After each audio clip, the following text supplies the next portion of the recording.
España se proclamó campeona tras vencer a Argentina en una emocionante final del Mundial el domingo. La roja controló la mayor parte del partido e impidió que el albiceleste realizara un solo tiro a puerta, pero aún así le costó romper una defensa muy decidida. El partido se mantuvo tenso hasta el final, hasta que Ferran Torres rompió el empate a favor de España tras más de 100 minutos de juego. El partido me ha parecido, la verdad, que es un partido increíble, que no vamos a olvidarlo en la vida, ¿o no? Que somos campeones del mundo y que se dice muy pronto. Se dice muy pronto. Español, español, español. Yo soy español, español, español. Asustar de tanta falta y tanta... Muchos agarrones, sí. Pero hemos jugado muy bien, hay que quedarse con eso. El partido ha estado súper emocionante hasta el último momento que hemos conseguido la victoria. Hemos destronado a Leo Messi. ¡Chao, Leo Messi! ¡Ué!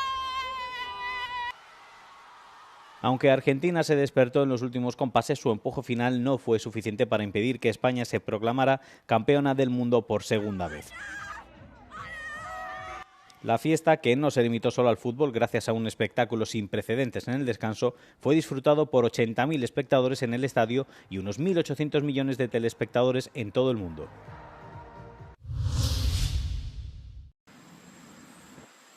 El ejército estadounidense afirmó el lunes que había completado su 9ª noche consecutiva de ataques contra Irán, alegando que habían golpeado infraestructuras militares y objetivos estratégicos. La última oleada de ataques se produjo después de que Washington anunciara la muerte de 3 militares estadounidenses. 2 de ellos fallecieron durante un ataque iraní contra una base estadounidense en Jordania y otro en Irak durante la detonación controlada de un dron iraní derribado. We hit them very hard again tonight, and we did that in honor of the probably three as opposed to 2 great patriots. Mientras tanto, Irán advirtió de que tomaría represalias si Estados Unidos seguía atacando a la República Islámica. El lunes, el ejército de Kuwait afirmó que su defensa aérea estaba respondiendo a un ataque iraní. Un día antes, Teherán había declarado que había atacado 2 bases estadounidenses en el país. Bahrein también activó sus sirenas de alerta de misiles el lunes por la mañana. La escalada del conflicto ha vuelto a tener un impacto directo en el estrecho de Hormuz, lo que ha perturbado gravemente el tráfico en la vía navegable.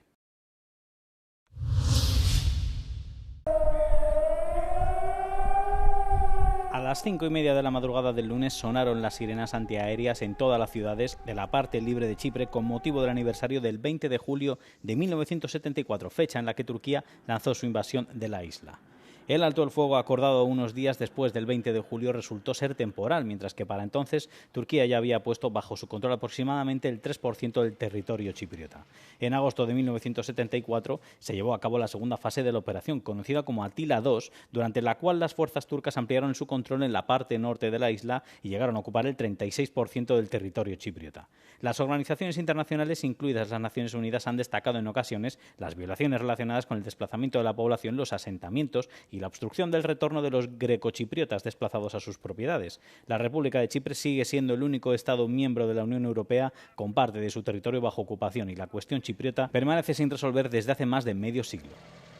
Ήρωες μας εδώ στον τύμβο της Μακεδονίας, αλλά και όπου αλλού αναπαύονται ανά το Πανκύπριο στα φυλακισμένα τμήματα σε όλες τις περιοχές της ελεύθερης αλλά και της κατεχόμενης Κύπρου ορίζουν και το χρέος, την ευθύνη όλων εμάς που βρισκόμαστε αυτή τη στιγμή στην ηγεσία του τόπου για να πράξουμε ό,τι είναι δυνατόν για να τερματιστεί η τουρκική κατοχή, να απελευθερώσουμε τον τόπο μας, να επανενώσουμε την πατρίδα μας. Εν ώψη της καθόδου του Γενικού Γραμματέα συνεχίζονται οι σχετικές διεργασίες τόσο από τον ίδιο όσο και από την προσωπική του απεσταλμένη αλλά και από την Ευρωπαϊκή Ένωση που αποδεικνύει με πράξεις ένα πιο πρωταγωνιστικό ρόλο, ετοιμότητα να διαδραματίσει πρωταγωνιστικό ρόλο και ευελπιστούμε όταν θα είναι εδώ ο Γενικός Γραμματέας να υπάρξουν θετικές ανακοινώσεις προς την κατεύθυνση που σας προανέφερα. Al menos una persona falleció y decenas resultaron heridas como consecuencia de los últimos ataques rusos contra Ucrania. La ofensiva comenzó el sábado por la noche. Según la Fuerza Aérea Ucraniana, las tropas rusas lanzaron 41 misiles y 125 drones durante el ataque, siendo la capital ucraniana el objetivo principal. Se produjeron incendios en 5 distritos de Kiev que dañaron edificios residenciales, de oficinas e instalaciones industriales. Varias personas fueron rescatadas de los edificios en llamas. Posteriormente, se halló el cuerpo de una persona entre los escombros. El presidente ucraniano Volodymyr Zelensky calificó el ataque como uno de los más masivos en cuanto al número de misiles balísticos lanzados y destacó la necesidad de contar con más recursos. El Ministerio de Defensa ruso afirmó que el ataque contra Kiev tenía como objetivo instalaciones vinculadas a las Fuerzas Armadas ucranianas. Sin embargo, el presidente Zelensky aseguró que la mayoría de los misiles y drones se dirigieron contra zonas residenciales de la capital.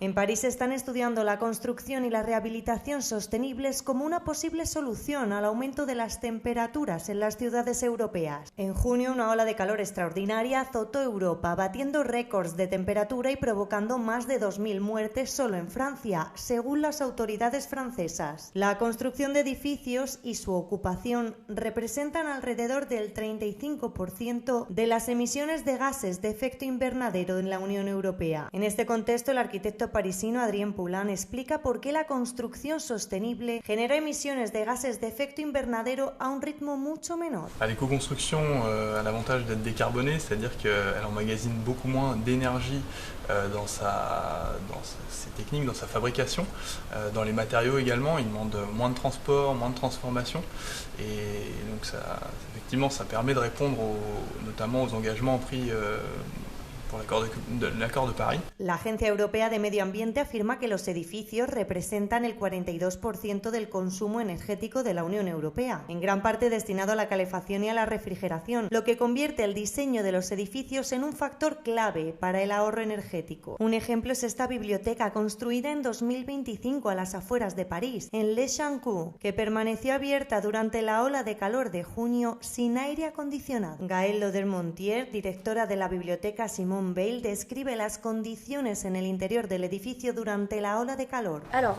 jusqu'à 35-36 degrés à l'extérieur, nous avons réussi à maintenir une température interne à 23 degrés 5, 25 degrés 5. Par contre, avec la vague de chaleur inédite qui s'est produite la semaine dernière, donc quand les températures étaient à 41-42 degrés, au maximum, vraiment le samedi soir, on avait atteint les 32. C'est beaucoup. Mais on reste dans les 10 degrés de moins que l'extérieur. Poulain afirma que uno de los mayores obstáculos para la construcción sostenible es el coste, ya que los proyectos suelen ser entre un 15 y un 20% más caros que la construcción convencional. También lo achaca la falta de conocimientos en el sector. C'est aussi la méconnaissance, parce que ça demande d'adapter tous les process pour les entreprises. C'est plus du ciment qui sèche très très vite, c'est plus des boulons qu'on vient enfoncer comme ça avec une visseuse qui est déjà très industrialisée, etc. C'est tout un apprentissage, c'est un vrai savoir-faire.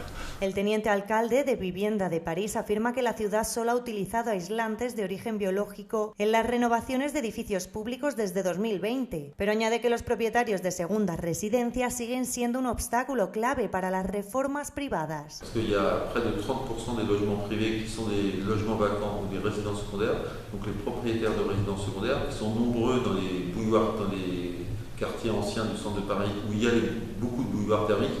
Comme ils n'habitent pas là, ils votent contre les travaux. Poudrier propone reducir entre el 5 y 5,5% los impuestos sobre materiales ecológicos, como la madera, la paja o la tierra, para abaratar la construcción sostenible. La Unión Europea aspira a lograr edificios de cero emisiones en 2050, aunque el 75% del parque inmobiliario europeo sigue siendo energéticamente ineficiente.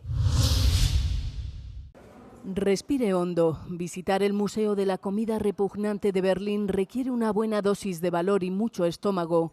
Aquí están reunidas especialidades extremas de todo el mundo, desde el queso con larvas vivas hasta el arenque fermentado.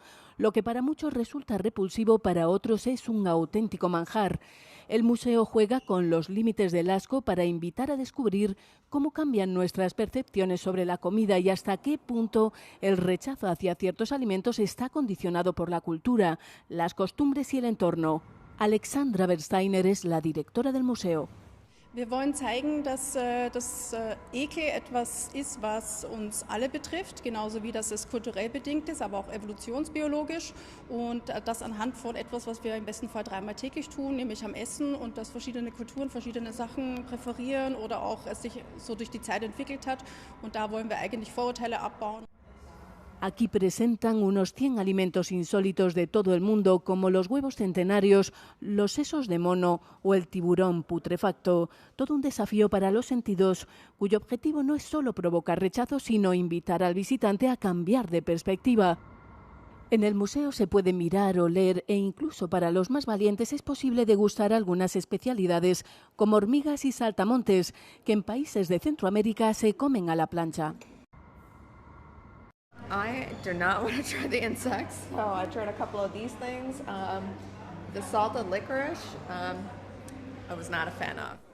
Las reacciones van desde la aversión hasta la curiosidad, pasando por la fascinación, pero el asco también es una cuestión de percepción.